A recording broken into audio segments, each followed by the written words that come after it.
നമസ്തേ, mentor പ്രേംലാലിലേക്ക് സ്വാഗതം. നമ്മുടെ ചാനലിൽ നിങ്ങൾ നൽകുന്ന സപ്പോർട്ടിന് 1000 നന്ദി. ഇത് എൻ്റെ ഒരു സമ്മാനമാണ് ഈ ആഴ്ചത്തെ വീഡിയോ. അതുകൊണ്ട് തന്നെ ഇത് വളരെ സീരിയസ് ആയിട്ട് വേണം നിങ്ങൾ അറ്റൻഡ് ചെയ്യാനായിട്ട്. ജസ്റ്റ് ഒരു ക്യാഷ്വൽ മൈൻഡോടെ ഇരുന്ന് ഇത് അറ്റൻഡ് ചെയ്യരുത്. ഒരു നോട്ട്ബുക്കും പേനയും അടുത്ത് വെച്ചിട്ട് വേണം വീഡിയോ നിങ്ങൾ തുടർന്ന് കേൾക്കാനായിട്ട്. നമുക്ക് ജസ്റ്റ് ഇമാജിൻ, നാളെ നേരം വെളുക്കുമ്പോൾ നിങ്ങളുടെ അക്കൗണ്ടിൽ 86,400 രൂപ ഒരാൾ നിക്ഷേപിച്ചു എന്ന് കരുതുക. എന്നിട്ട് അയാൾ നിങ്ങളെ വിളിച്ച് പറയുകയാണ്, നിങ്ങൾക്ക് ഈ പൈസ എത്ര വേണമെങ്കിലും ചിലവാക്കാം. There is no limit, there is no condition. നിങ്ങൾക്ക് ആവശ്യമുള്ളതൊക്കെ നിങ്ങൾക്ക് ഇങ്ങനെ ചിലവാക്കാം, ഈ പൈസ ചിലവാക്കാം. പക്ഷെ ഒരു ക്ലോസ് അദ്ദേഹം വെക്കുന്നുണ്ട്, നിങ്ങൾ എത്ര ചിലവാക്കുന്നോ അത്രയും നിങ്ങൾക്ക് ഉപയോഗിക്കാം. ചിലവാക്കാത്ത പണം പൂർണ്ണമായിട്ടും നിങ്ങളുടെ അക്കൗണ്ടിൽ നിന്ന് വാനിഷായി പോകും. നിങ്ങൾക്കത് സേവ് ചെയ്ത് വെക്കാൻ പറ്റില്ല, കൈമാറ്റം ചെയ്യാൻ പറ്റില്ല. ഇതാണ് കണ്ടീഷൻ. നിങ്ങൾ എങ്ങനെയായിരിക്കും ഈ പൈസ ചിലവഴിക്കുക?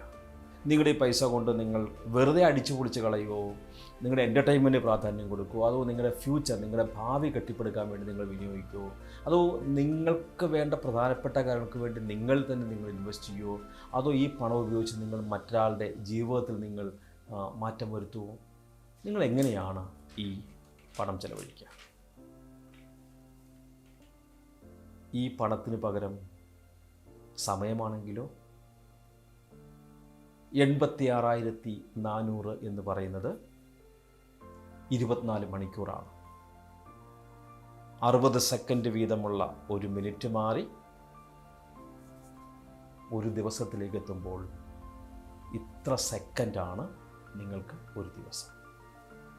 ഇനി ചോദ്യം വീണ്ടും ആവർത്തിക്കുകയാണ്, നിങ്ങൾ എങ്ങനെയാണ് ഇന്നലെ ഈ 86,400 സെക്കൻഡ് ചെലവഴിച്ചത്? നിങ്ങളെപ്പോൾ സെക്കൻഡുകളെ സ്നേഹിക്കാൻ തുടങ്ങുന്നു, അപ്പോൾ മുതൽ നിങ്ങളുടെ ജീവിതം മാറും. നിങ്ങൾ നിങ്ങളുടെ സമയത്തെ എങ്ങനെ ചെലവഴിക്കുന്നു എന്നുള്ളത് വലിയ പ്രധാനപ്പെട്ട കാര്യമാണ്. നിങ്ങൾക്ക് നിയന്ത്രിക്കാൻ കഴിവില്ലാത്ത, നിങ്ങളുടെ നിയന്ത്രണത്തില്ലാത്ത കാര്യങ്ങളെക്കുറിച്ച് ഓർത്തുകൊണ്ട് നിങ്ങൾ ഇന്നലെ സമയം ചെലവിട്ടോ? അതോ നിങ്ങൾ സോഷ്യൽ മീഡിയയിൽ നിങ്ങൾ കുറേ സമയം സ്ക്രോൾ ചെയ്ത് നിങ്ങളുടെ സമയം ചെലവിട്ടോ? ഇപ്പോൾ നമുക്കറിയാം, ഇന്ത്യ പാക് അല്ലേ, ഒരു ടെൻഷൻ അന്തരീക്ഷം നടക്കുകയാണ്.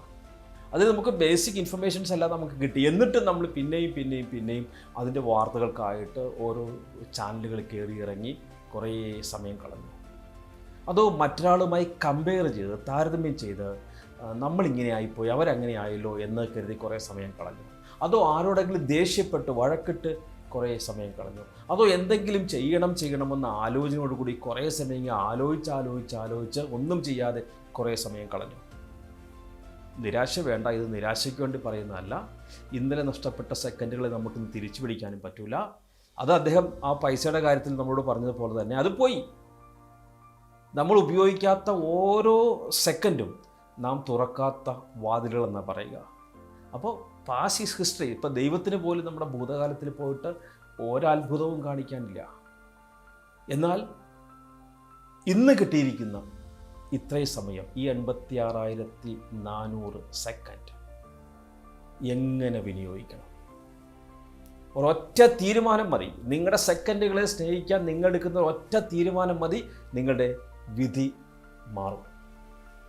സെക്കൻഡുകളെ ബഹുമാനിക്കുക. ഇന്നത്തെ ക്യാപ്ഷൻ തന്നെ അതാണ്. സെക്കൻഡുകളെ ബഹുമാനിക്കാൻ പഠിക്കുക. ഒരാൾ ഒരു കാര്യം എങ്ങനെ ചെയ്യുന്നോ അങ്ങനെ തന്നെയായിരിക്കും അയാളുടെ മറ്റെല്ലാ കാര്യവും എന്നാണ് പറയുക. ഒരു സെക്കൻഡ് പാഴായി കളയുന്ന ഒരാൾക്ക് 5 സെക്കൻഡ് പാഴാകുന്നതും തിരിച്ചറിയാൻ പറ്റില്ല. 5 സെക്കൻഡ് പാഴായി കളയുന്ന ഒരാൾക്ക് 1 മിനിറ്റ് പോകുന്നതും തിരിച്ചറിയാൻ പറ്റില്ല. 1 മണിക്കൂർ പോകുന്നതും തിരിച്ചറിയാൻ പറ്റില്ല. 1 ദിവസം പോകുന്നതും തിരിച്ചറിയാൻ പറ്റില്ല. കുറേ കഴിയുമ്പോൾ 1 മാസം പോകും, 1 വർഷം പോകും, 1 ജീവിതം പോകും. പിന്നെ തിരിഞ്ഞു നോക്കുമ്പോൾ പരാതികളായി, പരിവേദനകളായി. നോ, ഓരോ സെക്കൻഡുകളും വിത്തുകളെ പോലെയാണ്. സൂക്ഷിച്ച് നട്ടാൽ അത് വളർന്നു വലുതായി വിളവ് തരും. ഓരോ സെക്കൻഡുകളും വിത്തുകളെ പോലെയാണ്. ഇത് നട്ടു വളർത്തുന്ന, നമ്മൾക്ക് വേണ്ടി ഗുണകരമായി വിനിയോഗിക്കുന്ന വിത്തുകൾ മുളയ്ക്കും, ഇല്ലാത്തത് നശിക്കും. Every seconds builds momentum, every seconds builds character. നോക്കൂ, സെക്കൻഡുകൾ എത്ര വലിയ നിർമ്മിതിയിലും നിമിഷങ്ങളാണ് ചെലവഴിക്കപ്പെട്ടിരിക്കുന്നത്. നിമിഷങ്ങളുടെ എണ്ണമാണ് കൂടുക, നിമിഷങ്ങൾ സത്യമായി തന്നെ നിലനിൽക്കുന്നു. നമ്മുടെ സ്വഭാവം നോക്കൂ, നമുക്ക് ആൾക്കൂട്ടത്തിൽ കാണുന്നതല്ല ശരിക്കും നമ്മുടെ സ്വഭാവം. ആരുമില്ലാത്തപ്പോൾ നമ്മുടെ നിശബ്ദതയിൽ, നമ്മുടെ പ്രൈവറ്റ് പ്ലേസിൽ നമ്മൾ എങ്ങനെ പെരുമാറുന്നു, ഇത് വലിയ നിർണായക ഘടകമാണ്. ഈ പ്രൈവറ്റ് പ്ലേസിലെ ഈ സമയം നമുക്ക് എങ്ങനെ വേണമെങ്കിലും ചിലവഴിക്കാം, ആരും ചോദിക്കാനില്ല. നമുക്ക് മൊബൈൽ കളിച്ചിരിക്കാം, നമുക്ക് കിടന്നുറങ്ങാം, വെറുതെ സ്വപ്നം കാണാം. നോ, ആ സമയത്ത് നിശബ്ദതയിൽ നിങ്ങൾ വളരുക. നിശബ്ദതയിൽ ആ സെക്കൻഡുകളെ നോക്കി. ഇതിൻ്റെ വ്യത്യാസം ഞാൻ പറഞ്ഞുതരാം. ഞാൻ നോട്ട്ബുക്ക് എടുത്ത് നോക്കാൻ പറഞ്ഞില്ലേ? നിങ്ങളിപ്പോൾ പേന എടുത്തിട്ട് വളരെ നാളായി നിങ്ങൾ ചെയ്യണമെന്ന് ആഗ്രഹിക്കുന്ന ഒരു കാര്യം അതിലേക്ക് എഴുതാവോ? ചിന്തിക്കരുത്, ചിന്തിക്കാനും സമയം കൊടുക്കരുത്. നിങ്ങളുടെ മനസ്സിൽ അങ്ങനെ കിടക്കുന്ന സാധനത്തെ പെട്ടെന്ന് തന്നെ നിങ്ങൾ പേപ്പറിലേക്ക് എഴുതുക. യെസ്, എഴുതുക. ഞാൻ വെയിറ്റ് ചെയ്യാം, എഴുതുക. ഒരൊറ്റ കാര്യം. Okay, fine. 5, 4, 3, 2, 1. Okay, pen down, താഴെ വയ്ക്കുക, പേന താഴെ വയ്ക്കുക. നിങ്ങൾ ഈ ഒരു കാര്യം ചിന്തിച്ച് എത്ര വർഷമായി നടക്കുന്നു? എത്ര വർഷമായി നിങ്ങൾ ഇതിനെക്കുറിച്ച് തന്നെ ആലോചിച്ച് ഇത് തുടങ്ങാതെ, ഇതിൽ ആക്ഷൻ എടുക്കാതെ നിങ്ങൾ ചിന്തിച്ച ആ നിമിഷങ്ങളുണ്ടല്ലോ, നിങ്ങളുടെ മനസ്സിലിട്ട് നിങ്ങൾ സ്വപ്നം കണ്ട് പ്രവർത്തിക്കാത്ത ആശയങ്ങളെക്കാൾ എത്രയോ നല്ലതാണ് ഒരു ചെറിയ പ്രവൃത്തി. ഇപ്പോൾ നിങ്ങൾ ആ എഴുതാനെടുത്ത ആ സെക്കൻഡുകളുണ്ടല്ലോ, നിങ്ങൾ ആ സെക്കൻഡുകളെ സ്നേഹിച്ചു. വർഷങ്ങളോളം നിങ്ങൾ ഈ ഒരു ആശയത്തെ വെറുതെ മനസ്സിലിട്ട് സ്വപ്നം കണ്ട് നിങ്ങൾ ആ സെക്കൻഡുകളെ ബഹുമാനിച്ചില്ല. What you did, you just delayed your greatness. നിങ്ങൾ അടിപൊളിയാണ്. നിങ്ങളെപ്പോലെ ഈ പ്രപഞ്ചത്തിൽ മറ്റാരുമില്ല. ആ സത്യം തിരിച്ചറിഞ്ഞ് നിങ്ങൾ പ്രവർത്തിച്ചാൽ മതി. നമുക്ക് സ്വന്തമായുള്ളത് എന്താണ്? ഈ നിമിഷം മാത്രമാണ്. റിയാലിറ്റിയിൽ ഈ ദ വെരി നെക്സ്റ്റ് മൊമെൻറ്റ് നമ്മുടെ സ്വന്തം അല്ലേ? നമ്മളിങ്ങനെ പറയുമ്പോൾ എല്ലാവരുടെയും ധാരണ എന്താ? അങ്ങനെയൊന്നുമില്ല, ഇനി ഇൻഫിനിറ്റി ഉണ്ട്, ഇനി കുറേ സമയമുണ്ട്. ഇല്ല, ഇത് നേരിട്ട് ബോധ്യപ്പെട്ടവനാണ് ഞാൻ നിങ്ങളോട് പറഞ്ഞിട്ടുണ്ട്. ഡിസംബർ മാസം 31-ാം തീയതി എനിക്കൊരു ഹാർട്ട് ഡിസീസ് ഉണ്ടായി, ഒരു അറ്റാക്ക് ഉണ്ടായി. 2ാം ജന്മമാണിത്. അപ്പോൾ എനിക്കതിൻ്റെ വാല്യൂ മനസ്സിലാവും. ആ സർജറിക്ക് മുമ്പ് നമ്മൾ ചിന്തിച്ചൊരു ചിന്തയുണ്ട്, തിരിച്ചു വരാൻ പറ്റുമോ? അതിനുശേഷം സർജറി കഴിഞ്ഞ് നമ്മൾ കണ്ണ് തുറന്ന് നമുക്ക് കിട്ടിയ ദാനമായി കിട്ടിയ ഈ പുനർജന്മത്തെ, ഈ കിട്ടിയ അനുഗ്രഹത്തെ എങ്ങനെ സ്നേഹിക്കണം എന്നുള്ളൊരു വലിയ ക്യൂരിയോസിറ്റിയിലാണ് ഞാനിപ്പോൾ ജീവിക്കുക.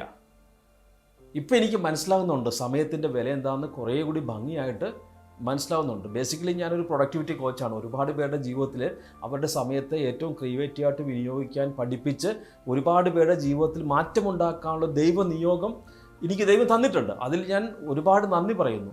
ബട്ട് അതല്ല, ഇനിയും വലിയ കാര്യങ്ങൾ, ഒരുപാട് വലിയ കാര്യങ്ങൾ ചെയ്യാൻ ഇനി ഉണ്ട് എന്നുള്ള തിരിച്ചറിവിലാണ് ഈ 2ാം ജന്മത്തിലേക്ക് നമ്മളിവിടെ വന്നിരിക്കുക. അപ്പോൾ അനുഭവസ്ഥനാണ് പറയുന്നത്. ഞാൻ നിങ്ങളോട് ചേർന്ന് നിന്ന് പറയുന്നു, വളരെ വിലപ്പെട്ട ഒരു സാധനം. ജീവിതം എന്ന് പറയുന്നത് ആകസ്മികത നിറഞ്ഞതാണ്. ആ ആകസ്മികതയിൽ ഈ കിട്ടുന്ന ഈ നിമിഷമാണ് സത്യം. നമുക്ക് ഇന്നലെ പോയിട്ട് ഒന്നും ചെയ്യാനില്ല. നാളെ എന്ന് പറയുന്നൊരു സാധനത്തിൽ പോയിട്ട് നമുക്ക് നാളെ ഒന്നും ചെയ്യാനില്ല. ചെയ്യുന്നെങ്കിൽ ഇന്നാവണം. കാരണം നിങ്ങൾ നാളെയിലേക്ക് എത്തുമ്പോൾ അത് നിങ്ങളുടെ നാളെയിലെ ഇന്നായി മാറുന്നുണ്ടാവും. സോ പ്രസൻറ്റ് മൊമെൻറ്റ് മാത്രമാണ് സത്യം. ഈ സെക്കൻഡ് മാത്രമാണ് സത്യം. ആ സെക്കൻഡിനെ നിങ്ങൾ വിനിയോഗിച്ചോ? നോക്കൂ, നിങ്ങൾ എങ്ങോട്ടേക്കാണോ നിങ്ങൾ ഫോക്കസ് ചെയ്യുന്നത് അങ്ങോട്ടേക്ക് നിങ്ങളുടെ എനർജി ഒഴുകും. നിങ്ങൾ പ്രോബ്ലത്തിലാണോ ഫോക്കസ് ചെയ്യുന്നത്, നിങ്ങൾ പ്രോബ്ലത്തെ വളർത്താൻ വിടും. നേരെ മറിച്ച് നിങ്ങൾ സൊല്യൂഷനാണോ നിങ്ങൾ ഫോക്കസ് ചെയ്യുന്നത്, യു ഗെറ്റ് സ്ട്രോങ്ങർ. നിങ്ങൾ ശക്തിയുള്ളവനായി മാറും. നിങ്ങൾ ഫീലിംഗ് ഗ്രേറ്റ്ഫുൾ. നിങ്ങളുടെ ഈ ഞാനിപ്പോൾ നേരത്തെ പറഞ്ഞതുപോലെ ഇപ്പോൾ നമ്മുടെ മനസ്സിൽ മുഴുവൻ ഇപ്പോൾ ഒരു അമ്പലത്തിൽ ചെന്ന് കഴിഞ്ഞാൽ ദൈവത്തെ കണ്ടു കഴിഞ്ഞാൽ ഒരു അപേക്ഷയും ഇല്ല, നന്ദി മാത്രം. നന്ദി. നമുക്ക് ഗ്രാറ്റിറ്റ്യൂഡ്, അതിലാണോ നിങ്ങൾ ഫോക്കസ് ചെയ്യുന്നത്, നിങ്ങളുടെ ഹാപ്പിനെസ്, സന്തോഷം ഉയരും. നമ്മുടെ പരാധീനതകളെക്കുറിച്ച് നമ്മളപ്പോൾ ചിന്തിക്കുന്നില്ല അനുഗ്രഹങ്ങൾക്ക്. നമുക്ക് ഉണർന്നെണീക്കാൻ സാധിച്ച ആ നിമിഷത്തേക്കാൾ വലിയ കഷ്ടപ്പാടോ അല്ലെ അനുഗ്രഹമോ ഒന്നും കിട്ടാനില്ല. അപ്പോൾ ഏറ്റവും മഹത്തായ കാര്യം ഇന്ന് രാവിലെ സംഭവിച്ചെങ്കിൽ നിങ്ങളുടെ അക്കൗണ്ടിലേക്ക് 86,400 രൂപ വന്നിരിക്കുന്നു. ചെലവഴിക്കണം. എങ്ങനെ ചെലവഴിക്കണം? ഭംഗിയായി നല്ല പ്ലാൻ ചെയ്ത് നല്ല രീതിയിൽ. നോക്കൂ, മനുഷ്യനാണ്. ഈ 86,400 അതേപോലെ ഉപയോഗിക്കാൻ പറ്റൂ? ഇല്ല. നമുക്ക് നമ്മുടേതായ പോരായ്മ ഉണ്ടാവും, പരാധീനതകളുണ്ടാവും. നമുക്ക് നമ്മുടേതായ എന്താ പറയുക, പല കാര്യങ്ങൾക്ക് വേണ്ടി നമ്മൾ സമയം വെറുതെ കളയുന്നുണ്ടാവും. ഇതൊക്കെ സംഭവിക്കും. അതെല്ലാം ഉൾക്കൊണ്ടുകൊണ്ട് ഞാൻ പറയുന്നു, അവിടെയൊക്കെ നിങ്ങൾക്ക് അവയർനെസ് കൊടുക്കാൻ പറ്റണം. എങ്ങോട്ടേക്കാണ് എൻ്റെ അക്കൗണ്ടിൽ നിന്നും ഈ സെക്കൻഡിൽ ഒഴുകി പോകുന്നത്, ഏതൊക്കെ എനിക്ക് തിരിച്ചു പിടിക്കാൻ പറ്റും, ഏതൊക്കെ എനിക്ക് ഭംഗിയായിട്ട് ചിലവഴിക്കാൻ പറ്റും. ഇതാര് ചിന്തിക്കണം? നിങ്ങൾ ഓരോരുത്തരും ചിന്തിക്കണം. കാരണം ഇതിനകത്ത് മറ്റൊരാൾക്ക് റോളില്ല. ഉണ്ട്, ഒരുപാട് പേർക്ക് റോളുണ്ട്. അതെന്തിനാണെന്നറിയോ? നിങ്ങൾക്ക് ടൈം സേവ് ചെയ്യാനല്ല, നിങ്ങളുടെ സമയം തട്ടിപ്പറിക്കാൻ വേണ്ടിയിട്ടാണ്. ഇവിടുത്തെ സോഷ്യൽ മീഡിയയ്ക്ക് അവരുടെ വരുമാനം എന്ന് പറയുന്നത് നിങ്ങളുടെ സമയത്തെ എത്ര സമയം അവരുടെ ഫോണിൽ ഉപയോഗിക്കാൻ ഇരുത്തോ അത്രയും സമയമാണ് അവർക്ക് കിട്ടുക, അത്രയും വരുമാനമാണ് കിട്ടുക. ഇവിടുത്തെ ടി വി മാധ്യമങ്ങൾക്ക് എത്ര സമയം, ഒരു ന്യൂസ് ചാനലിൽ എത്ര സമയം നിങ്ങളെ ഒരു ന്യൂസ് ചാനലിന് മുമ്പിൽ ഇരുത്താൻ പറ്റുമോ അതാണ് അവരുടെ വരുമാനം. അത് വെച്ചിട്ടാണ് അവർ റേറ്റിംഗ് തീരുമാനിച്ച് പരസ്യ കമ്പനികളോട് വില പേശി അവരുടെ ടൈം സ്ലോട്ടിനെ വിൽക്കുക. നമുക്കെന്ത് കിട്ടി? നമ്മുടെ സമയം നമുക്ക് വേണ്ടി പണിയെടുക്കണം. അപ്പോൾ നിങ്ങൾ സ്വയം ചോദിക്കുക, are you scrolling or building? നിങ്ങൾ വെറുതെ സ്ക്രോൾ ചെയ്യുകയാണോ, അതോ നിങ്ങൾ നിങ്ങളുടെ സമയത്തെ കൺസ്ട്രക്റ്റീവായിട്ട് ബിൽഡ് ചെയ്യുകയാണോ? Are you waiting or acting? നിങ്ങൾ എന്തിനൊക്കെ വേണ്ടി കാത്തിരിക്കുകയാണോ, അതോ ഉണർന്ന് പ്രവർത്തിക്കുകയാണോ? Are you wishing or working? വെറുതെ ആഗ്രഹിക്കുകയാണോ, അത് പ്രാക്ടിക്കലാക്കാൻ നിങ്ങൾ വർക്ക് ചെയ്യുകയാണോ? സമയത്തെ ഞാൻ ചോദിക്കട്ടെ, നമുക്ക് നിങ്ങൾ ലോകത്തിലെ മികച്ച അത്ലറ്റുകൾ എടുക്കാം, മികച്ച ആർട്ടിസ്റ്റുകൾ എടുക്കാം, അല്ലെങ്കിൽ ഗ്രേറ്റ് ലീഡേഴ്സിനെ എടുക്കാം, അല്ലെങ്കിൽ ഇന്നോവേറ്റേഴ്സിനെ എടുക്കാം. അവരവരുടെ സമയത്തെ എങ്ങനെയായിരിക്കും ട്രീറ്റ് ചെയ്യുക? അവർ ഓരോ സെക്കൻഡും സ്വർണ്ണ നാണയത്തേക്കാൾ വിലപ്പെട്ട രീതിയിൽ അവരുടെ സമയത്ത് എന്ത് ചെയ്യും? അവർ ആയിരക്കണക്കിന് സെക്കൻഡുകൾ സ്പെൻഡ് ചെയ്തിട്ടാണ് ഒരു അത്ലറ്റ് ചിലപ്പോൾ 100 മീറ്റർ ഓട്ടത്തിൽ 9 സെക്കൻഡ് എടുത്ത് അല്ലെങ്കിൽ 10 സെക്കൻഡ് എടുത്ത് അവൻ പെർഫോം ചെയ്യുക. സോ നിങ്ങളുടെ സമയത്തെ നല്ലവണ്ണം വിനിയോഗിക്കുക. ഞാൻ നേരത്തെ പറഞ്ഞു, വിത്ത് പോലെയാണ്. വിവേകത്തോടെ നടുക, മനഃപൂർവ്വം വളർത്തുക, ക്ഷമയോടെ വിളവെടുക്കുക. നമ്മുടെ സുഖം കിട്ടുന്ന കാര്യങ്ങൾക്കുമായിട്ട് നിങ്ങൾ എത്ര സെക്കൻഡ് പാഴാക്കുന്നു? ഈ ചോദ്യങ്ങൾ ചോദിച്ച് നിങ്ങളുടെ നോട്ട്ബുക്കിലേക്ക് നിങ്ങൾ എഴുതണം. നിങ്ങൾ സോഷ്യൽ മീഡിയ സ്ക്രോൾ ചെയ്യുന്നുണ്ടെങ്കിൽ നിങ്ങൾ ഡോപ്പമൈൻ അന്വേഷിച്ച് സുഖം തേടി ഈ മൊബൈൽ ലോകത്ത് കളിക്കുകയാണ്. നോ, മൊബൈലിനെ പ്രൊഡക്റ്റീവായിട്ട് ഉപയോഗിക്കുന്നുണ്ടെങ്കിൽ ഐ അപ്രീഷിയേറ്റ് യു. ബട്ട് അൺപ്രൊഡക്റ്റീവായി ജസ്റ്റ് റീൽസ് വാച്ച് ചെയ്യുക, വെറുതെ ഇപ്പം നമ്മുടെ ഈ ചാനൽ നിങ്ങൾ കാണുന്നു, നിങ്ങൾ പ്രൊഡക്റ്റീവായിട്ട് യൂസ് ചെയ്യാണ്. കാരണം ഈ നിങ്ങൾ സെക്കൻഡുകളെ ബഹുമാനിക്കാൻ പഠിക്കുമ്പോൾ ഈ ഒറ്റ ഇൻഫർമേഷൻ കൊണ്ട് നിങ്ങളുടെ ജീവിതത്തിൽ എത്ര മണിക്കൂറുകൾ ലാഭം കിട്ടും. അതാണ് പ്രൊഡക്റ്റീവ് മൊബൈൽ യൂസിങ്ങും അൺപ്രൊഡക്റ്റീവ് മൊബൈൽ യൂസേജും. ഇത് രണ്ടും തമ്മിലുള്ള വ്യത്യാസം നിങ്ങൾ മനസ്സിലാക്കണം. അല്ലെങ്കിൽ അടുത്ത ചോദ്യം എൻ്റെ ഇതാണ്, ഭയം, സംശയം, അല്ലെങ്കിൽ പെർഫെക്ഷന് വേണ്ടി കാത്തിരുന്നിട്ട് ഈ പെർഫെക്റ്റ് ആകുമെന്നുള്ള പേടി കാരണം നിങ്ങൾ ഉപയോഗിക്കാതെ ഈ 86,400 ഓരോ ദിവസവും എത്ര സെക്കൻഡാണ് നിങ്ങൾ പാഴാക്കി കളഞ്ഞുകൊണ്ടിരിക്കുന്നത്?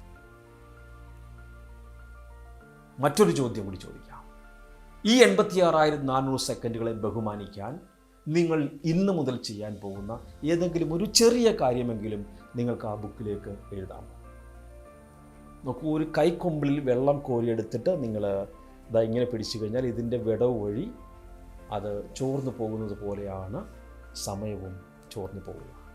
ആ ചോർച്ച നിർത്താൻ നിങ്ങൾ ഇന്ന് എന്ത് ആക്ഷൻ എടുക്കും? ഈ ആക്ഷൻ നിങ്ങളുടെ ജീവിതം മാറ്റിമറിക്കും.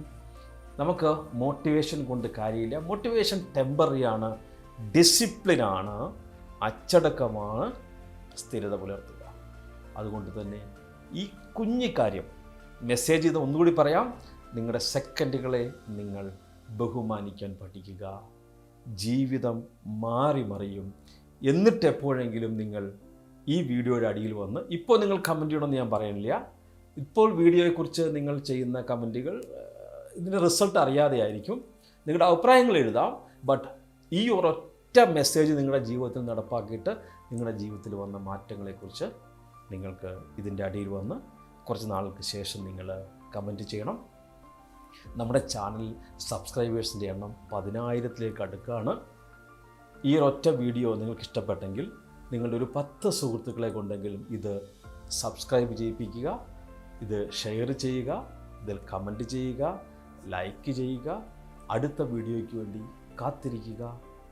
മൈൻഡ് ബ്ലോയിങ് ആയിട്ടുള്ള പുത്തൻ ആശയവുമായി മെൻറ്റർ പ്രേംലാൽ സാമ്പത്തിക ലോകത്തിലേക്കുള്ള നിങ്ങളുടെ യാത്രയിൽ നിങ്ങളുടെ കൂടെ ഉണ്ടാവും. നിങ്ങളും ഉണ്ടാവണം. Thank you so much. Together we can.